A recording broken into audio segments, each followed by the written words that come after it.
She was just a warehouse worker doing her job, until the company suddenly discovered thousands of missing products, and all the evidence pointed straight at her.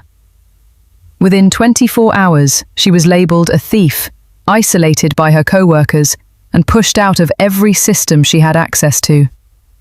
But what no one knew was this. Someone inside the company had been quietly manipulating inventory records, deleting camera footage, and selling goods right under everyone's nose. And the moment she started asking questions, she became the next target. The warehouse alarm logs had been quiet for months, until suddenly they weren't. At Orion Logistics, a mid-sized distribution company handling high-value electronics, a routine end-of-month audit revealed a shocking discrepancy. Over 3,000 units of inventory were missing without any recorded shipment or return. Panic didn't spread immediately, but suspicion did. And all internal flags pointed to one name. Lena Carter, a 27-year-old warehouse inventory clerk, was called into the operations office that morning. She was a slim woman with tied-back dark hair, simple work uniform, and tired but focused eyes that reflected long hours of repetitive precision work. Lena was known for being quiet, efficient, and almost invisible in social interactions. She rarely joined workplace gossip and preferred checking data sheets over talking. Her reputation had always been stable, until now. The operations manager, Mark Dalton, stood waiting inside the glass-walled office. Mark was a man in his early 40s, tall with a broad frame, neatly combed hair, and a calm voice that often made him seem more trustworthy than he actually was. He had a reputation for being fair but strict, though many employees quietly described him as someone who always protected the company image first, people second. "Lena," he said gently as she entered, "we need to talk about some inconsistencies." He didn't accuse her directly, but he didn't need to. The audit report was placed in front of her. Missing items, untracked movements, system gaps. Lena frowned as she scanned the data. Something felt wrong. The timestamps didn't match the scanning logs she remembered processing. "I didn't do this," she said immediately, her voice steady but tense. Mark sighed. "We're not saying you did, yet. But your system credentials were used in all flagged transactions." That sentence landed heavier than any accusation. Outside the office, whispers had already started. Warehouse staff avoided eye contact. Two employees, Brian, a stock handler in his late 30s with a rough build and impatient temperament, and Sophie, a younger data entry clerk, known for her anxious personality and tendency to follow authority, stood near the loading dock. "I always thought she was too quiet," Brian muttered.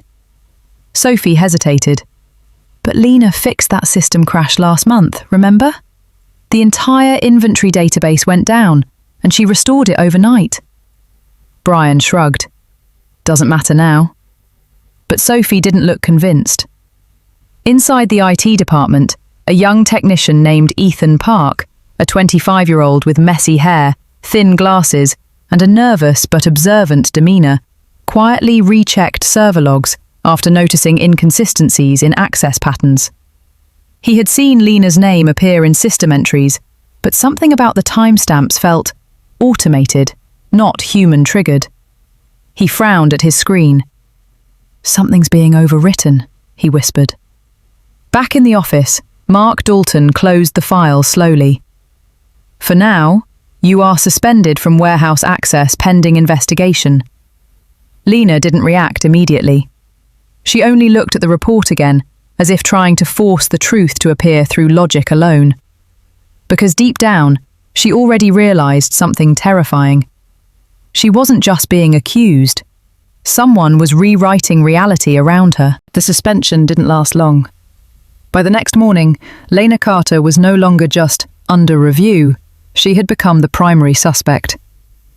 A formal internal notice was issued, pending investigation for inventory fraud and unauthorized system access. Her access card was downgraded.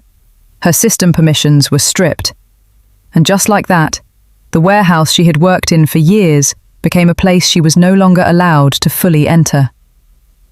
In the HR office, Victoria Hayes, the human resources supervisor, finalized the paperwork.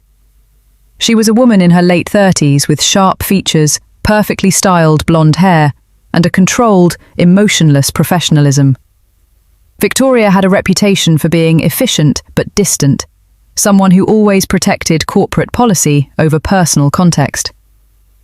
"This is standard procedure," she said flatly, sliding the document forward. Lena stood across from her, silent for a moment. Then she signed, not because she agreed, but because refusing would only make her look guiltier. Outside, the warehouse atmosphere had changed completely. Workers who once greeted her now avoided eye contact. Conversations stopped when she passed. Brian leaned against a pallet rack, arms crossed, watching her with suspicion. Sophie stood nearby, uncomfortable, her hands tightly holding a clipboard as if it could shield her from the situation. "I heard they found missing stock linked directly to her login," Brian said. Sophie frowned.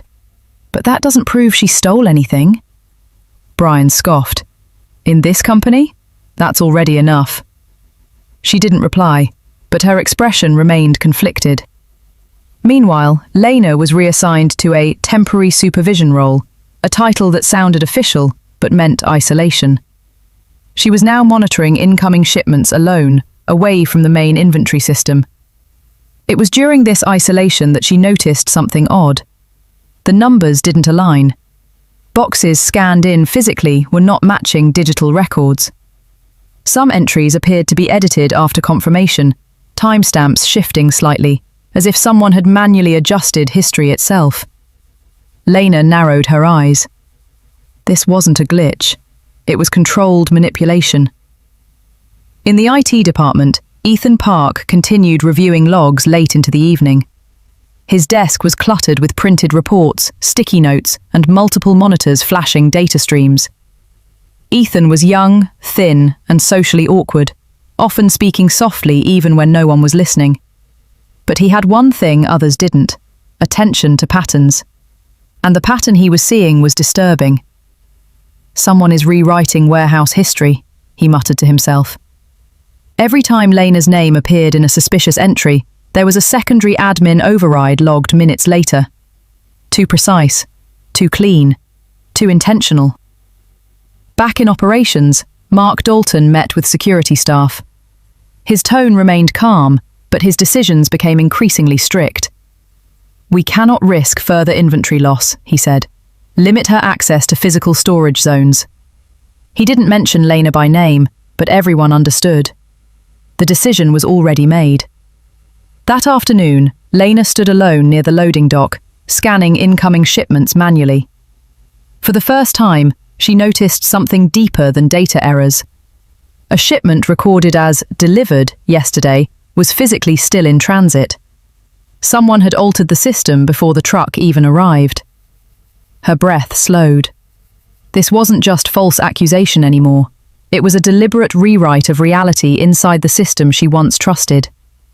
And somewhere inside the company, someone was making sure she took the fall for it. By the third day, Lena Carter had become a ghost inside her own workplace. She still came to Orion Logistics every morning, but nothing about her presence carried authority anymore. Her system login had been reduced to a limited monitoring account, stripped of access to inventory history, audit trails, and security logs. She was allowed to observe, not to verify. And that distinction changed everything. Inside the warehouse control office, Mark Dalton had tightened his control over operations. Mark, with his tall frame, polished suit, and calm but increasingly firm voice, now personally oversaw all inventory approvals. To others, he appeared like a manager trying to stabilize a crisis. But to Lena, his decisions felt deliberately isolating. "You don't need full access to do your job right now," he told her without looking up from his screen. Lena said nothing, but she noticed something important. Every system he touched seemed cleaner than before. Too clean. In the main warehouse floor, workers had stopped speaking her name altogether. Brian avoided her completely now. He had grown more aggressive in tone, often speaking loudly near others, as if reinforcing his own certainty. "She's not part of this anymore," he said one afternoon. "Why are we still pretending?" Nearby, Sophie looked conflicted again. She had stopped agreeing with Brian, but she also lacked the courage to defend Lena openly. "It still doesn't feel right," Sophie whispered to herself later, watching Lena silently take manual notes. Lena had begun writing everything down by hand. Every incoming shipment, every barcode scan, every discrepancy she could no longer trust in the system. Her desk was now covered in notebooks, printed sheets, and handwritten logs. Without digital access, she was rebuilding the warehouse record from scratch. And slowly, she started seeing patterns the system had been hiding. In IT, Ethan Park had become more cautious. He worked later than usual, avoiding attention. Ethan was a thin, introverted man in his mid-20s, with tired eyes behind round glasses. He rarely spoke unless necessary, but his mind was constantly analysing system behaviour. He had noticed something alarming. Whenever Lena's access was reduced, system edits increased. Whenever she was offline, data corrections were made. It was as if someone needed her to be blind. One night, Ethan finally approached a hidden backup server log. What he saw made him freeze. Multiple inventory entries were being altered using a master override key. A key only one person consistently had access to: Mark Dalton. Ethan leaned back slowly, his face pale. "This can't be coincidence," he whispered. But he knew saying it aloud would put him at risk too. Meanwhile, Lena made a breakthrough of her own. While comparing handwritten logs with printed system reports, she noticed a shipment entry that didn't exist in physical records. A container marked "Delivered" had never passed through the dock. Yet the system insisted it had. And the timestamp matched a moment when Mark Dalton was alone in the control office. Her grip tightened around her pen. This wasn't just manipulation. It was precision control over truth itself. That evening, as she prepared to leave, Lena stood at the warehouse exit and looked back. The building looked unchanged, but inside it, something had clearly shifted. She was no longer being ignored. She was being contained. And whatever was happening inside Orion Logistics was still far from over. The warehouse records stopped making sense. At first, Lena Carter thought it was her exhaustion. Long nights of manual tracking had begun to blur the lines between memory and documentation. But when she cross-checked her handwritten logs with printed inventory reports, the inconsistencies were undeniable. Numbers didn't just differ, they changed, as if someone was rewriting them after the fact. Inside the restricted monitoring area, Lena sat alone at a small desk near the loading dock. Her limited terminal access allowed only real-time viewing, not historical verification. Still, she carefully compared every incoming shipment with her physical notes. A shipment labelled "complete" in the system was missing 3 pallets in reality. Another entry showed "delayed dispatch," yet the truck had already left hours earlier. Her expression hardened. This was not error. It was adjustment. Nearby, Mark Dalton appeared more frequently around warehouse operations. Mark, tall and composed with a controlled voice and always clean appearance, now personally oversaw data verification steps. To most employees, he still looked like a stabilizing force. But Lena noticed something new. He avoided direct questions about discrepancies, and his answers became shorter every time she asked. In IT, Ethan Park had begun documenting everything secretly. Ethan, a quiet man in his mid-20s with pale skin, messy black hair, and a habit of speaking softly even when alone, had isolated a pattern across server logs. He leaned closer to his screen, zooming into access history. "Admin override. Again," he whispered. But what unsettled him most wasn't just the frequency. It was timing. Every correction happened within minutes of Lena updating her manual records. That afternoon, a new presence entered the warehouse system audit team. Carla Jennings, a corporate compliance auditor in her mid-30s, arrived from headquarters. She had sharp eyes, a tailored grey suit, and a reputation for being emotionally detached and strictly procedural. Unlike local staff, Carla didn't know Lena personally, and that made her dangerous in a different way. "I'm here to verify system integrity," Carla announced flatly. No warmth, no assumptions, only process. Lena watched her carefully. For the first time, someone was reviewing the system without bias. But that also meant something else.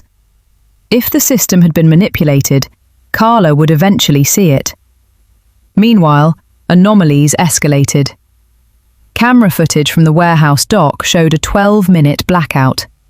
Not a full system crash, not a recording failure, just a precise gap, too small to trigger alarms, but long enough to conceal movement.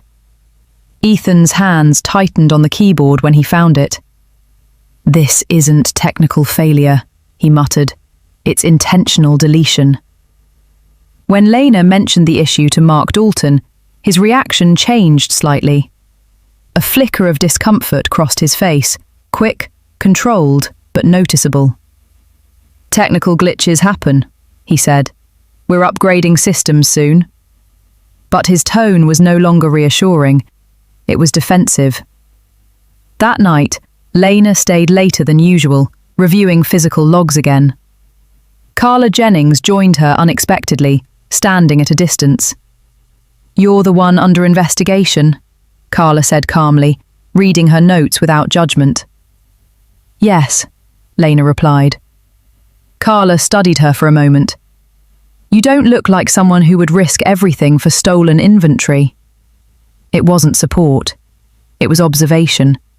But for Lena, it was the first neutral sentence she had heard in days. Outside, the warehouse lights flickered. Somewhere inside the system, someone was still rewriting history. And now, with an external auditor present, the truth was becoming harder to control. The warehouse had never felt more silent to Lena Carter. Not because it was empty, but because it felt watched. Every movement she made near the workstation seemed to echo louder than it should. Even the clicking of her keyboard felt exposed, as if the system itself was listening. Late that evening, Lena stayed behind after most staff had left. Carla Jennings, the compliance auditor, had returned to her hotel for the night, leaving only a skeleton crew inside Orion Logistics. Lena used that window of silence. She compared handwritten logs with printed dispatch summaries once again, this time focusing only on high-value shipments. And then she saw it. A transaction labelled "Outbound Transfer, Approved," that had no corresponding physical record. No doc signature, no truck scan, no security verification. Just a system entry that should not exist. Her breath slowed. "This wasn't an error," she whispered. "It was created." In IT, Ethan Park was already watching the same record from another terminal. Ethan, a slim man in his mid-20s with tired eyes behind round glasses and a habit of biting his lip when anxious, had begun to work in secrecy. Officially, he was just a junior technician. Unofficially, he had started pulling archived system snapshots before they could be overwritten. When he saw Lena's flagged transaction, his fingers froze. "Someone is cleaning the trail immediately after it's accessed," he muttered. Seconds later, the file disappeared from his screen. Deleted. Not corrupted. Removed. Again. Ethan exhaled sharply. This was no longer passive manipulation, it was active surveillance. At the warehouse floor, Lena felt it before she saw it. A security camera above the workstation tilted slightly. Not enough for most people to notice, but enough for her to realize it had been adjusted remotely. She stood still. Someone was watching her in real time. In the control office, Mark Dalton reviewed system alerts. Mark, tall and composed, with his usual calm tone now slightly tighter, stared at multiple red flags appearing and disappearing across the inventory dashboard. Beside him stood Hannah Blake, a logistics coordinator in her early 30s, with neatly tied auburn hair and a nervous habit of adjusting her glasses. She had worked under Mark for years and was known for avoiding conflict. "These anomalies are getting worse," Hannah said quietly. Mark didn't look up. "They're just system instability," he replied, but his hand hovered slightly longer over the keyboard than usual. Carla Jennings returned unexpectedly to the warehouse earlier than planned. She walked through the aisles, observing silently. Her sharp eyes scanned everything: shipment labels, staff behavior, camera placements. She noticed Lena standing alone near the terminal. "You're still working?" Carla asked. Lena hesitated. "I found something." Carla didn't react emotionally. She simply extended her hand. "Show me." For the first time, Lena felt something unfamiliar. Not trust, but neutrality. She opened the transaction file. Carla studied it carefully. Then another. Then another. Her expression remained unchanged, but her silence grew heavier. "This shouldn't be possible," Carla finally said. At that exact moment, Ethan's screen flickered again. Another log file vanished. But before it disappeared completely, he captured a fragment. A hidden admin override signature. One name repeated across multiple entries. MD. Ethan leaned back slowly. "This is internal," he whispered. And for the first time, he understood the scale of what he was seeing. This wasn't just theft, it was control. Back in the warehouse, Lena closed her notebook. The first real proof was in her hands now. But as she turned off the terminal, she noticed something chilling. Her access session had been remotely mirrored. Someone had been watching everything she just found, in real time. And now, they knew she knew. The moment Lena Carter confirmed it, her world shifted again. The missing inventory was not just a logging error. It was not system corruption. It was not even internal mismanagement. It was being sold. In real time. Late at night, Lena stayed hidden in a dim corner of the warehouse monitoring station. The building was nearly empty now, except for night security and a few automated systems humming quietly in the background. She compared shipment records again, this time focusing only on outbound containers marked cleared. 3 of them showed identical patterns: approved internally, no physical scan at exit, reappeared in system as completed delivery. But no recipient ever confirmed receiving them. Lena's fingers tightened. "These are being redirected," she whispered, "before they even leave the system properly." In the control office, Mark Dalton stood in silence longer than usual. Mark, tall and sharply dressed, maintained his usual calm expression, but something had changed. His movements were more controlled now, more deliberate, as if every action needed to be calculated. Beside him, Hannah Blake looked increasingly uncomfortable. "We're getting too many audit flags," she said carefully. Mark replied without looking at her.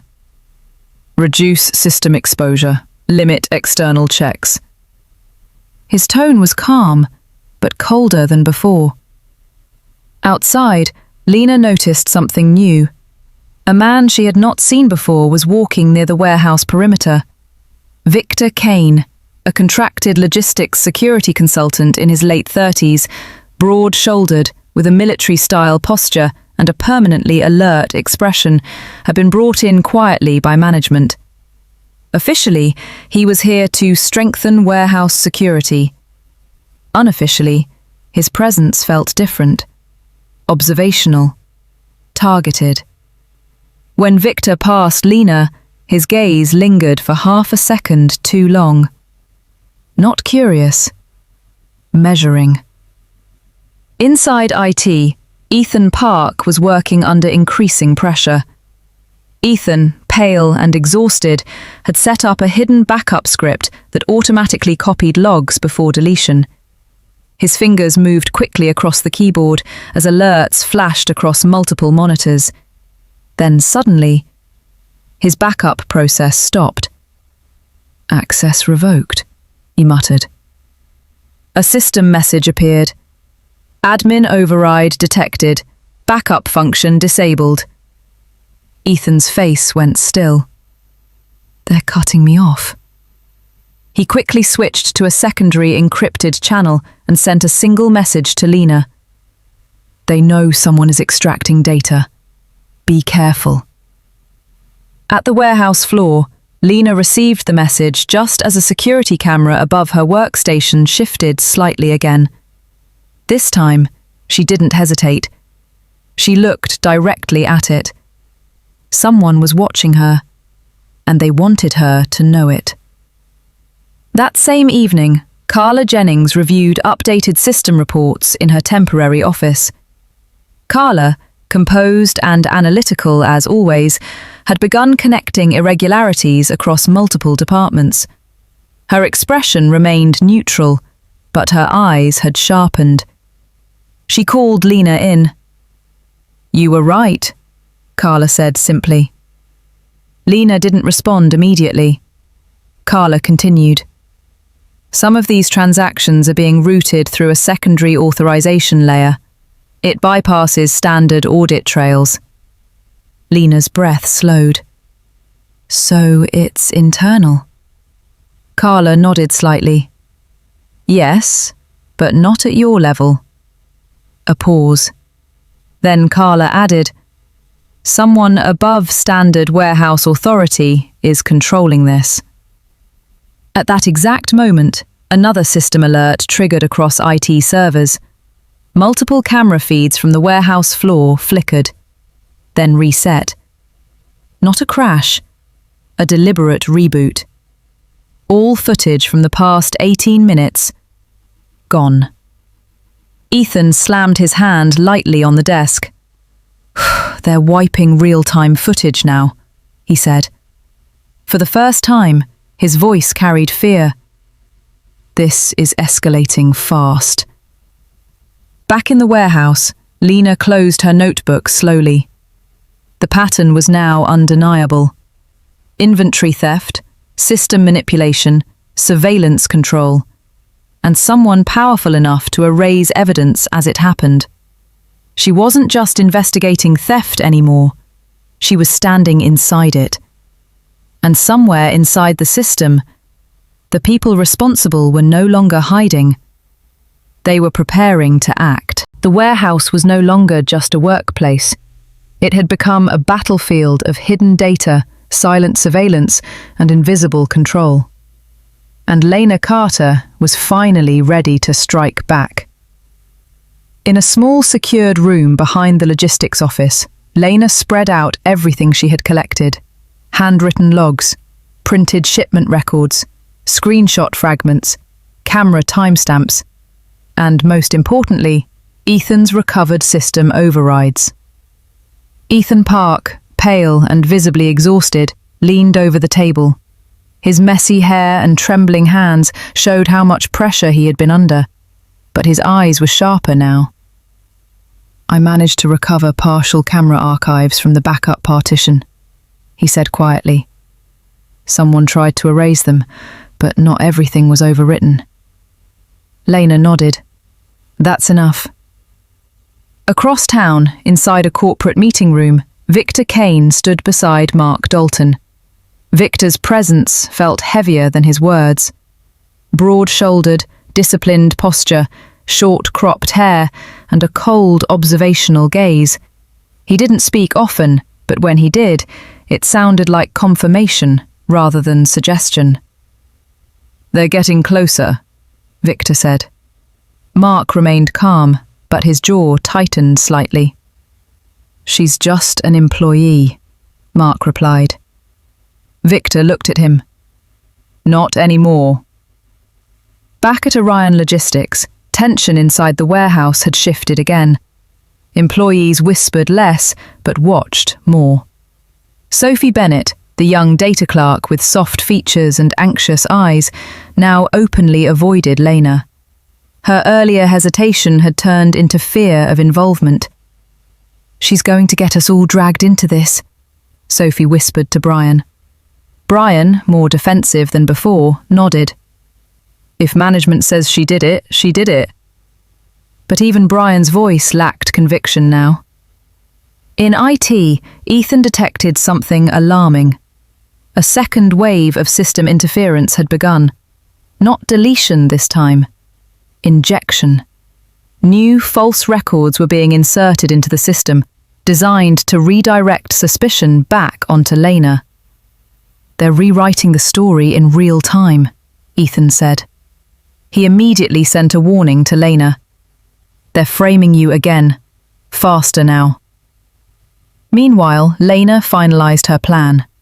Carla Jennings, the external auditor, reviewed the compiled evidence carefully. Her expression remained controlled, but her silence carried weight. "This is enough for a formal internal exposure," Carla said. Lena looked at her. "We don't go internal anymore." A pause. "Then what?" Carla asked. Lena answered quietly. "A full board meeting." Carla studied her for a moment longer. "You understand what will happen if you're wrong?" Lena nodded.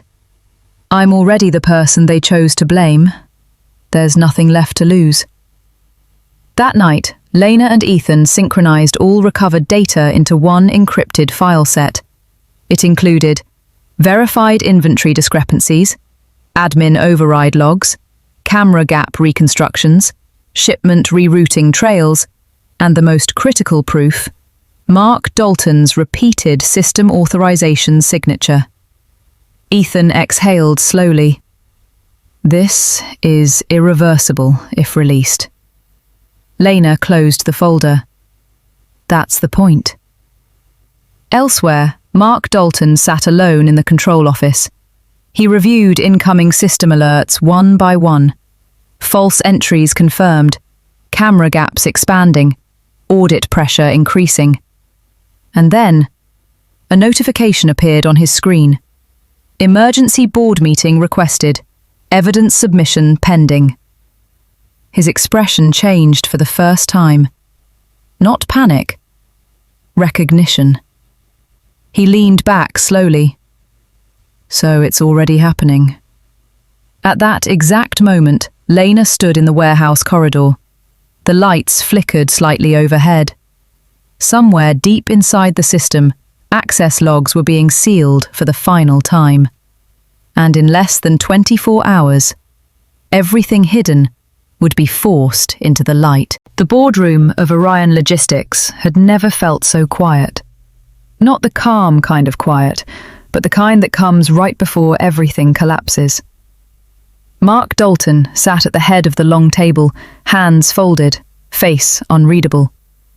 Beside him, Victor Kane stood with his usual rigid posture, eyes scanning the room like a final checkpoint before impact. And then Lena Carter walked in. She didn't look like someone who had spent weeks under suspicion. No hesitation, no fear, just calm certainty. Ethan Park followed behind her, holding a secured drive in one hand. His usual nervous energy was gone, replaced by a focused stillness. For once, he looked like someone who knew exactly what mattered. At the far end of the room, Derek Holloway, the warehouse manager, shifted uncomfortably in his chair. Derek was a heavy-built man in his mid-40s with slicked back hair and a habit of smiling too quickly when under pressure. Today, that smile was gone. "Begin," said Mark. Lena connected her laptop. The first file appeared on the screen: inventory logs, then shipment mismatches, then system override trails, then camera reconstruction data recovered by Ethan. The room changed with every slide. Whispers stopped. Breathing slowed. Ethan stepped forward next. His voice was steady now. "These logs show deliberate manipulation of outbound shipments. The access pattern belongs to internal authorization, repeatedly tied to a single admin signature." He clicked. A name appeared: MD. Mark Dalton did not move, but something in the room tightened instantly. Victor Kane stepped forward. "That's circumstantial," he said coldly. Lena looked at him. "Then explain the missing camera feeds during every theft window." She pressed another key. Footage fragments played. Warehouse aisles, night shifts, security cameras subtly redirected, and Derek Holloway accessing terminals outside his clearance level. Derek stood abruptly. "This is manipulated," he snapped. "She fabricated this." Ethan interrupted. "No, I recovered it before deletion. You just didn't succeed in wiping everything." Silence fell. Carla Jennings, who had been observing quietly from the side, finally spoke. "I verified this independently. The audit confirms unauthorized rerouting of inventory under internal control." Her words landed heavier than anything else in the room. Mark Dalton finally spoke. "You're accusing a senior manager based on reconstructed data?" Lena stepped forward. "No," she said. "We're exposing him based on your system." A pause. Then, Victor moved his hand towards his earpiece, but security doors had already locked. Not from outside, from inside. Ethan had triggered the containment protocol. Derek backed away slowly. "This isn't real," he muttered. But no one was listening anymore. Mark stood up. For the first time, his composed mask cracked slightly. "You don't understand what this company is." Lena interrupted him. "We understand exactly what it became." She pressed the final file. A complete transaction chain appeared. Every theft cycle, every override, every erased log. And the central authorization pattern linked directly to Mark Dalton. The room went silent. Victor exhaled slowly. Even he stopped defending it. Security officers entered the room, but they didn't move towards Lena. They moved towards Derek. "Derek Holloway," one of them said, "you are being detained pending investigation." Derek's protest collapsed instantly. "No, this is not." But it was already over. Mark Dalton didn't resist. He simply looked at the screen one last time, then at Lena, and finally said, "This doesn't fix the system." Lena answered quietly, "No, but it stops it from continuing." Epilogue. 2 weeks later. The warehouse was quieter, but in a different way. Transparent logs replaced hidden ones, audit systems ran openly, and roles were redistributed. Ethan was formally recognized for preserving critical data integrity. Carla Jennings submitted a full reform proposal that was approved unanimously. At the center of it all, Lena Carter stood in a meeting room again, this time not as a suspect, but as the newly appointed warehouse operations manager. Outside the glass window, shipments moved normally. No missing records, no hidden overrides, no invisible control, just operations. Open, audited, clean. And for the first time, Lena no longer felt watched. The story ends here, but the question doesn't. Lena chose the truth, but was it the only right choice? If you were in her place, would you stay silent to protect your job, or risk everything to expose the truth? What about Ethan? Should he protect the evidence, or protect himself? Choose one. A. Stay silent and survive. B. Speak up and risk everything. Comment your choice below. And if you enjoy stories like this, like and subscribe for more shocking real-life dramas.